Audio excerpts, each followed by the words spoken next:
call the Minister. Mr. John Whittingdale. Thank you, Madam Deputy Speaker.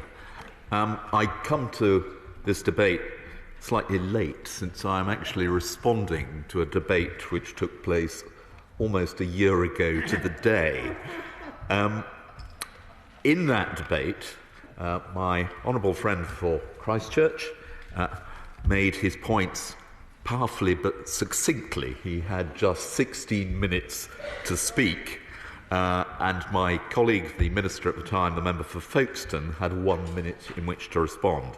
I will therefore set the context of the debate, and in doing so answer what I suspect may have been a number of the points that my honourable friend would have made if he had perhaps had longer to do so on the occasion on which he moved the second reading of his bill.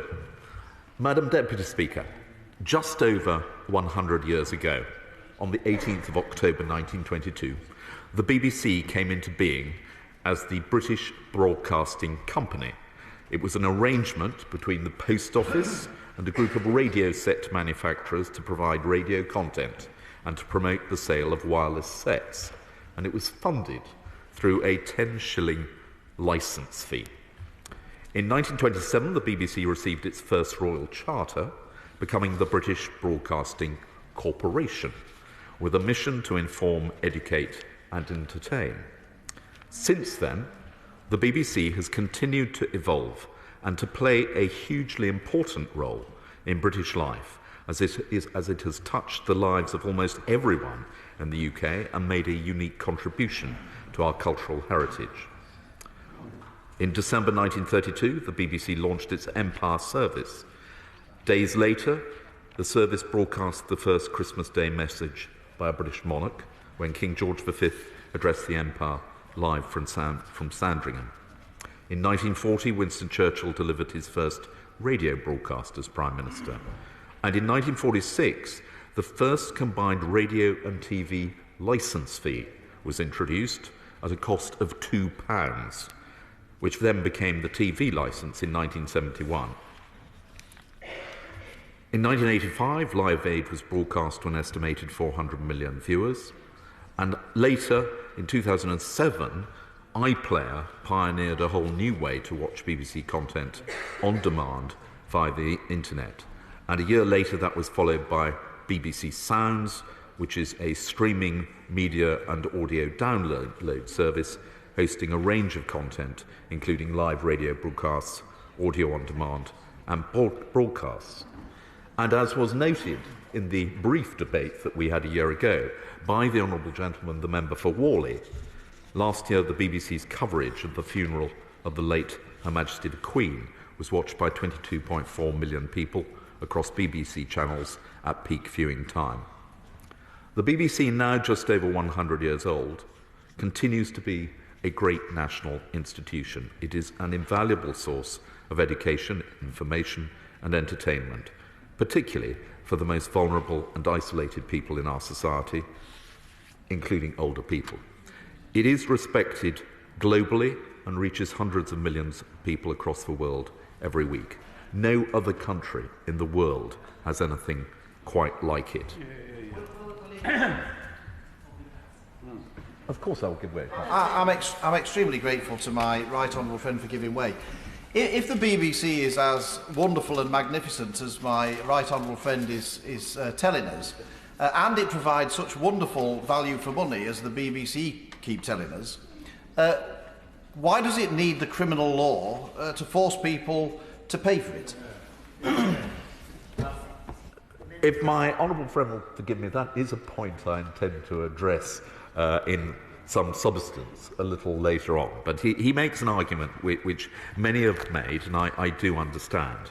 And I would say to him that the quality of the content of the BBC, which is considerable, although I, like everybody in this House, I suspect occasionally has reason to question it, but it is, in my view, still the finest broadcaster in the world. But that is a separate issue from the question of how you pay for it. And that is actually the issue at stake in my honourable friend's bill. Of course. Does the Minister recall that in 2014 I was serving on the committee of the deregulation bill and managed to insert a clause which would have led to the decriminalisation of non-payment of the TV licence? And does he also recall that during Charter renewal, the then Chancellor, George Osborne, negotiated away decriminalisation at that time in return for the BBC taking on the payment of the concessional over 75 TV licences? Well, I do recall it very well because I was the Secretary of State at the time. So I was quite involved in that particular negotiation. However, to return to the point of the licensee, the licence fee pays for, overwhelmingly, the BBC's non-commercial activities.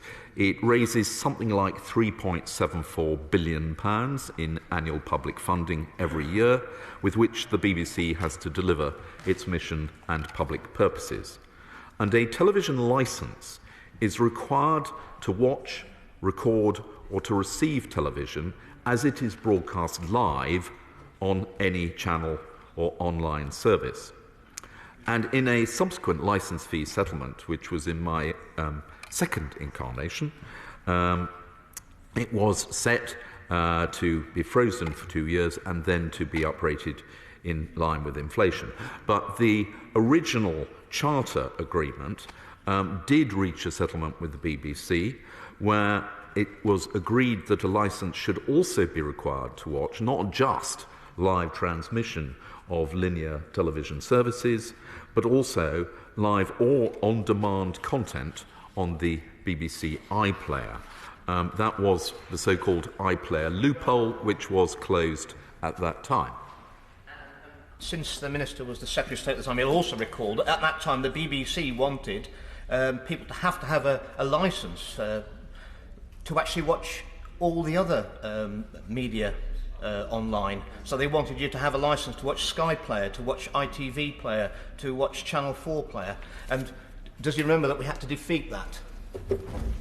Well, it has always been the case that the BBC licence fee is required, or the licence fee is required in order to watch live TV. It does not extend to the others, however much some others might try and suggest it should do. That is not the case.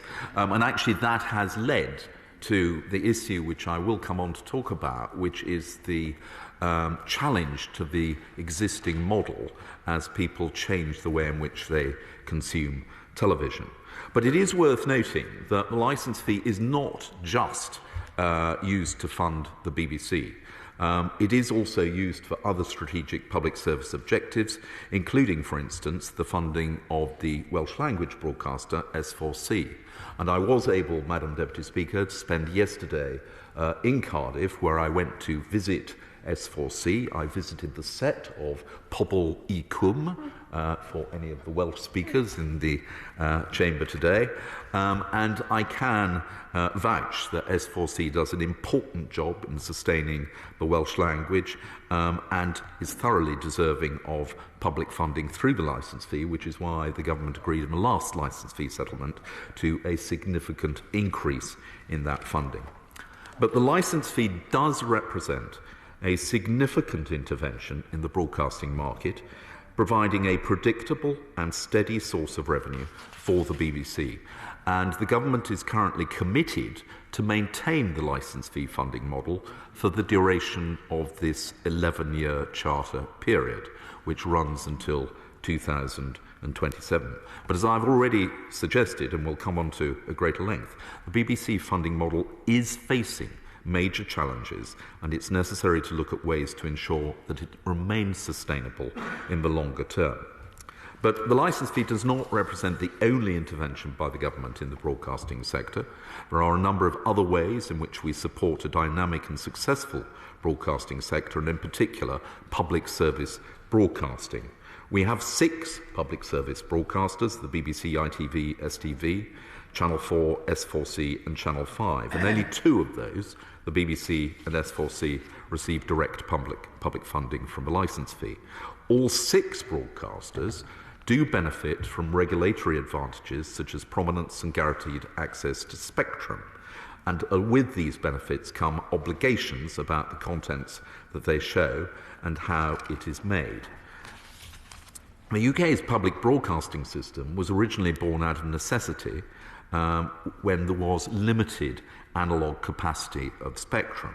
But more recently, over the last 50 years, the role has become clearer, and the 6 broadcasters complement the free market, producing the type of content that would otherwise be underserved, such as local news that addresses communities across the country, current affairs programmes, original distinctively British programming that shapes our culture and reflects our values. And it isn't just limited to traditional broadcast television. Just to give an example, BBC Bite Size, for example, provides an important resource for young people and schools across the UK.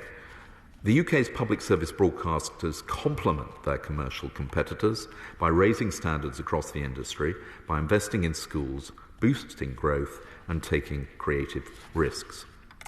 But broadcasters, including the public service broadcasters, are facing a number of challenges due to changing technology. And just as the advent of cable and satellite revolutionised public service broadcasting, internet-delivered services are revolutionising broadcasting now, creating new distribution models with their own gatekeepers. It is telling, for example, that 74% of households with a TV set now choose to connect it to the internet. That has provided viewers with an enormous amount of choice in terms of what they watch and how they watch it. And in particular, the trend to move away from linear viewing to on-demand viewing is continuing, so that according to Ofcom, in the first quarter of 2023, approximately 2/3 of UK households were subscribing to a subscription video on-demand service.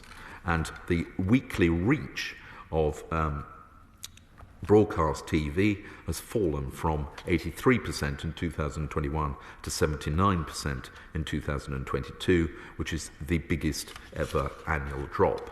So this ongoing shift that is continuing away from traditional linear scheduled TV viewing to on-demand via the internet offers viewers an enormous extra range of choice, but at the same time it is putting pressure on the traditional funding models and on the public service broadcasters.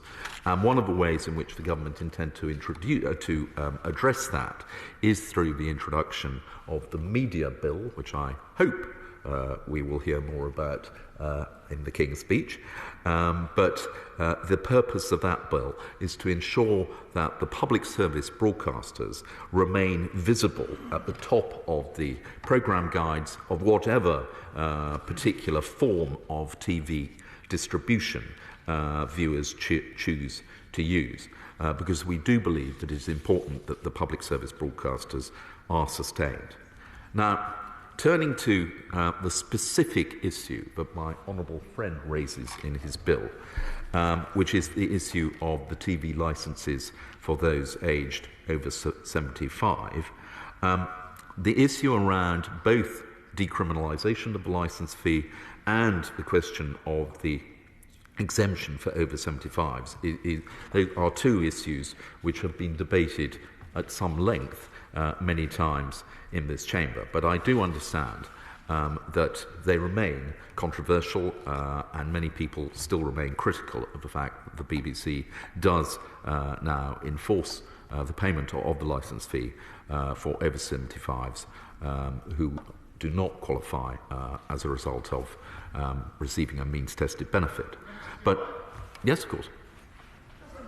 Grateful for the Minister to give way. I think you'll probably remember I've done a number of written questions on enforcement action taken by the BBC, and it seems that no enforcement action has been taken by over 75s, and the Minister says in his responses that any enforcement action that is taken should be undertaken with the utmost sensitivity. Now, I can show him letters that my constituents get from the BBC which do not have the utmost sensitivity in them. I think there's another conversation that needs to be had about how this is all being handled. The Honourable Gentleman is right on both points. I mean, he is right that enforcement action has not been taken largely by the BBC against those over 75s who have not acquired a television licence. Certainly no prosecutions have yet followed. But on the other hand, he's right to quote our stricture to the BBC that they should approach this matter with sensitivity. And in terms of the general tone of communication of TV licence collection, I would share his view that sensitivity is not the first word I would choose in describing the tone of those communications. I will. But this is no defence. Potentially, an 80-year-old pensioner living on a tiny state pension could potentially, under the law, and that's what we deal with here, we don't deal with what might or might not happen, we deal with the actual law, could potentially be sent to prison because she refuses to pay for the untold millions paid to Gary Lineker with her licence fee. There's no point in the Minister saying this is not enforced. If this law is an ass, it should be repealed, and we should not have, Parliament should not have on its statute book a law that you can be sent to prison for not paying a licence fee for an entertainment channel. It's ridiculous. Well, I would slightly disagree with my honourable friend. The law doesn't say that you can be sent to prison for not paying your licence fee. It does say, I mean, if you are convicted of failing to have a TV licence, you can be fined. And if you then refuse to pay the fine, then in some cases there have been custodial sentences imposed.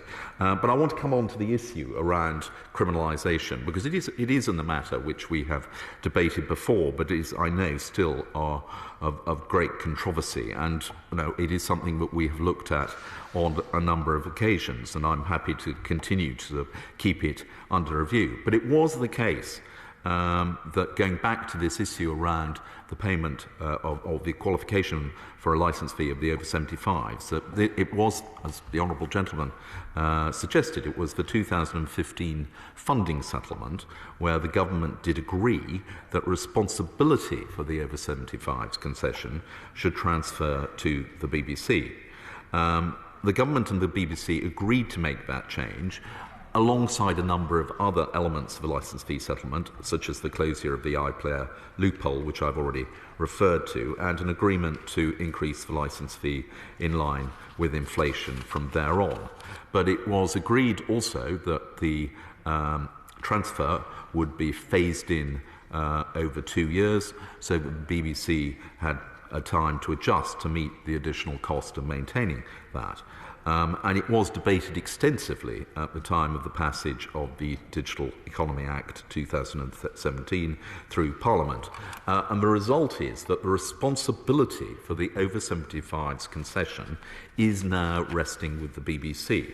And the government made it plain that they hoped and expected that the BBC would maintain the concession, but the BBC chose to restrict it to those in receipt of pension credit, and the government remains disappointed at that decision, although I do recognise that even that concession does represent quite a considerable cost to the BBC, and it is a matter for the BBC as to how they budget and the extent to which they feel able to continue to maintain the concession. I will give way. I'm most grateful to my right honourable friend. I'm grateful to him for responding in such detail to these issues. He referred to the agreement that the licence fee would be able to go up in line with inflation. Does that mean that from April next year, the £159 licence fee will increase by inflation or remain the same? And if it goes up by inflation, by how much will that mean in cash terms? I can tell my honourable friend that the licence fee settlement, which is written into the Charter, I froze the BBC licence fee for 2 years and then said it should return to increasing in line with inflation. But precisely how much it will increase by and when are matters which I believe the government will be able to provide my honourable friend with further information relatively soon, but is not yet determined. But the requirement is written into the Charter, as I suggest. The government does recognise the importance of television to people of all ages, but particularly older people who do value television as a source of entertainment, companionship, and a way to stay connected. And we remain committed to ensuring economic security for people at every stage of their life. So we do believe that the BBC has a duty to ensure that it uses its substantial licence fee income to support older people. And as the Honourable Gentleman suggested, the BBC has informed the government that no enforcement action has been taken against over 75s at this stage. Now, the bill...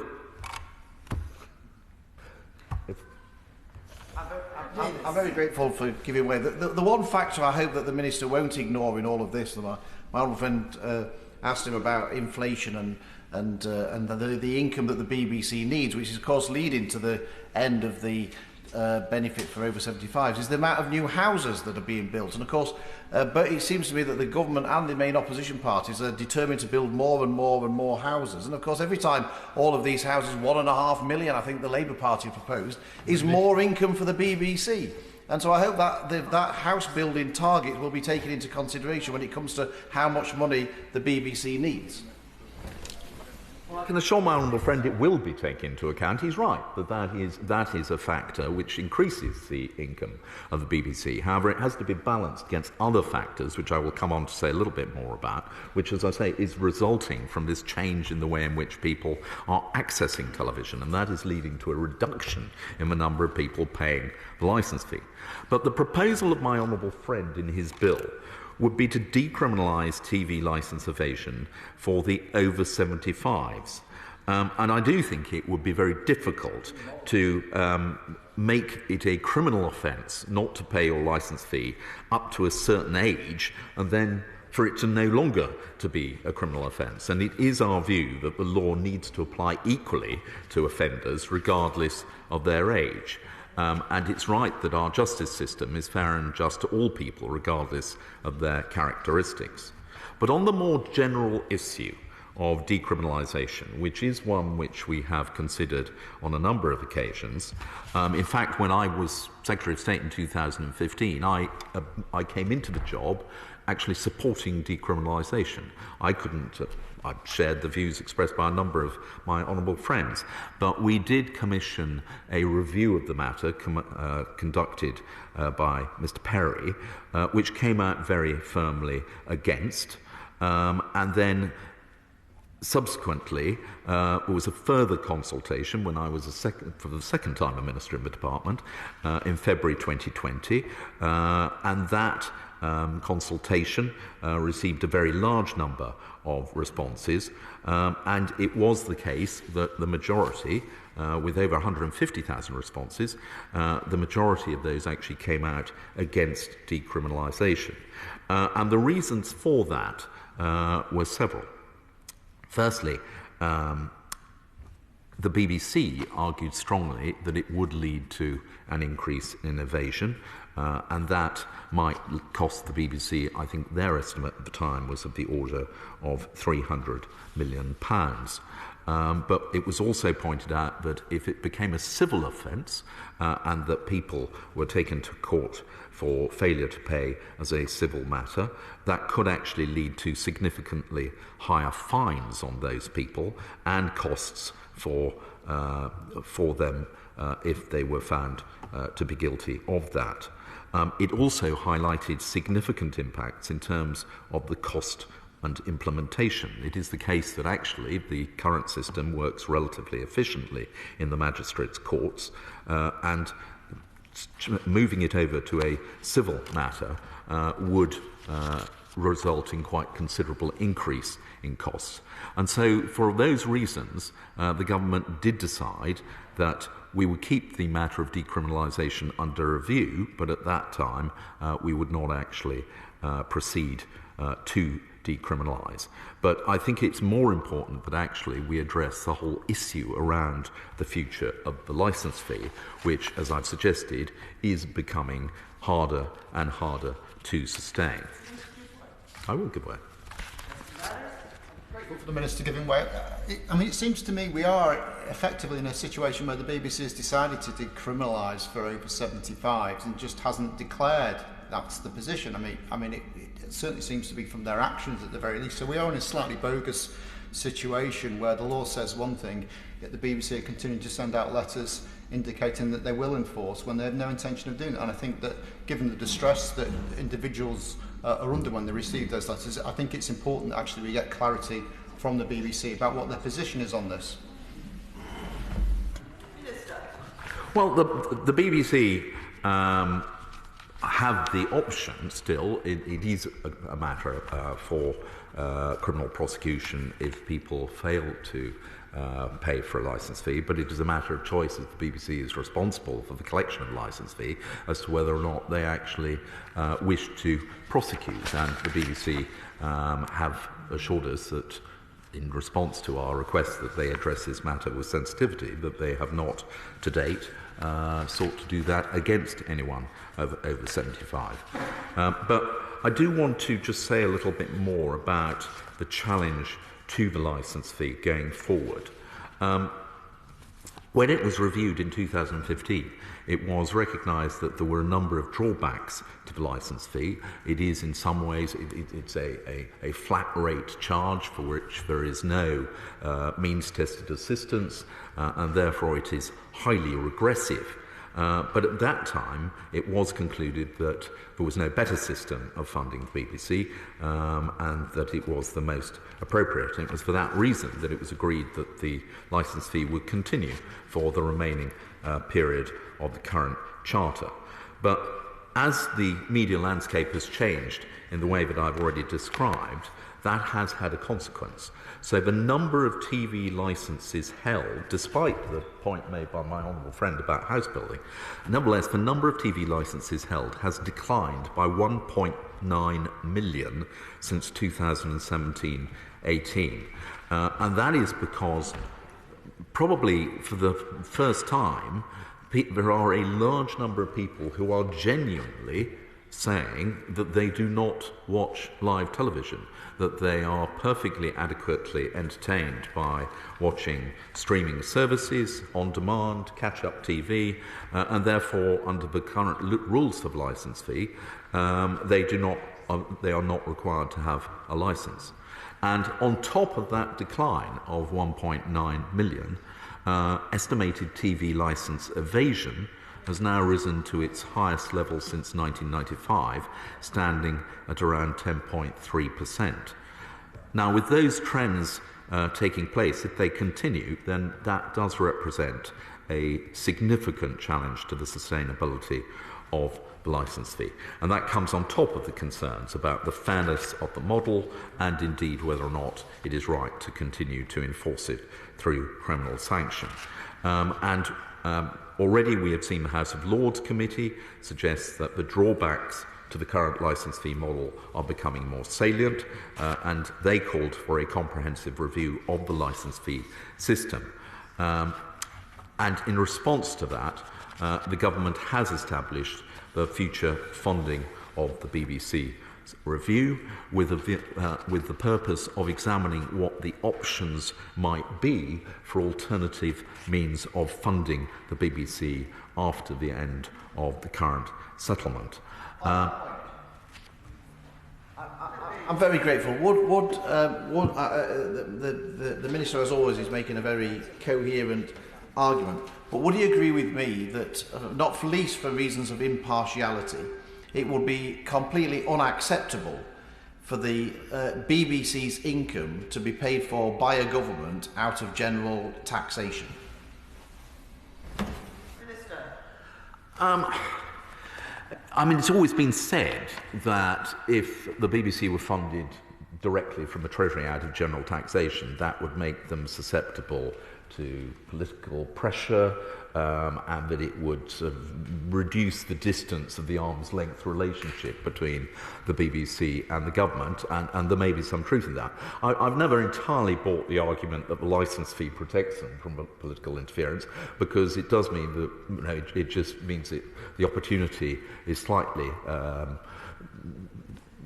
less regular in that it will wait until the next licence fee settlement. But there is the relationship between the government and the BBC, particularly over the funding settlement, is one which is a negotiation, and it is right that it is the government that should ultimately decide the level of licence fee. There have been suggestions by some, I don't believe my honourable friend probably would be amongst them, but there are some who've said that the licence fee should be set by some independent committee or by Ofcom, but the government shouldn't have a say over that. That is not something that I believe would be right. I think the government has a duty to take account of the pressures on household budgets more widely, and of course is also accountable for that decision. And therefore I see no chance of that aspect changing. But there are options which will become available over time for alternative means of funding. I will give way perhaps for the last time. Thank the Minister for his generosity. Does he share my concerns that the BBC are actually using the licence fee to fund some controversial projects which may dissuade people from supporting the BBC by paying the licence fee? I'm thinking, for instance, of BBC Verify, where the BBC have set themselves up as the effective Ministry of Truth, recently with rather disastrous circumstances. I will take advantage of the honourable gentleman's intervention to make 2 points. I mean, he will be aware, and it is an absolute cast-iron principle, that the government does not interfere in the editorial decisions of the BBC. It is not for government to tell the BBC what they can broadcast, what they can't broadcast, but that does not mean that the government does not have views. And I would just take advantage of the honourable gentleman's point and have my opportunity at this dispatch box to say that the government is very disappointed at the attitude taken by the BBC to the coverage of events in Israel and Gaza. The BBC's refusal to describe it as a terrorist act is something that the government profoundly disagrees with, and my honourable friend, the Secretary of State, while reiterating that we do not tell the BBC what to do, has made clear that it is the view of the government that the BBC should describe it as what it is, which is terrorism, and the suggestion that in doing so they are somehow in breach of the Ofcom Broadcasting Code is clearly not the case. Ofcom has made it clear that this is an editorial matter for the BBC, not for Ofcom itself, and there are plenty of previous examples where the BBC has called terrorism, and our view remains that they should do so in this case as well. Will you give way? I'll give way to my honourable friend who has not yet had the chance. Deputy Speaker, thank you very much indeed. Given that the government is effectively choosing to enforce the licence fee in law by not decriminalising over 75s, does he agree with me that the BBC has an equivalent duty to make sure that it raises its own standards of impartiality and justifies the licence fee? Yeah. I agree with my honourable friend, and the issue of impartiality is one that is central to the BBC's reputation, and it is in the top line of the public purposes of the BBC contained in the Charter. And it is actually a matter which the government has kept under review. When the Charter was set back in 2017, it was agreed that there should be a mid-term review of the way in which it is being delivered by the BBC, and in particular the government's arrangements of the BBC, and that includes the issue of impartiality. Since then, we've had a number of internal BBC reviews, in particular the one conducted by the senior independent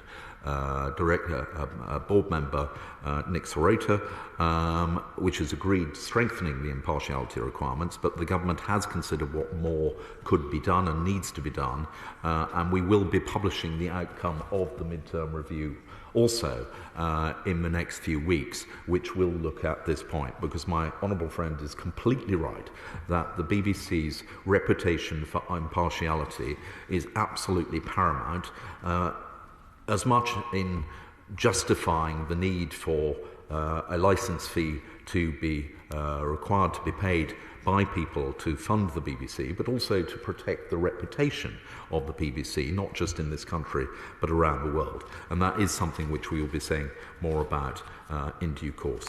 But I do just want to finish by saying that The future of the licence fee, I do think, for the reasons I've described, is going to become harder to maintain, and that we need now to start thinking about the alternatives. And that is linked to the way in which people receive television, and there will come a time when television is delivered probably exclusively via the internet. It will first of all need for everybody, and this is another of my responsibilities at the present time, it will need for everybody to have access to ultra-fast broadband in order to receive it. And the technology will need to develop a little more, but already we have internet protocol television becoming more and more widely spread, and I suspect that moment will come. And of course, once you get to that moment, it means that issues such as subscription become viable. You can't have subscription services at the moment on Freeview. You can on the internet, which is why an awful lot of people who have access to that choose to subscribe to Netflix and to Disney and to Amazon and the rest. So these are issues which are going to become more and more important and more possible as we move towards that future, but we haven't got there now.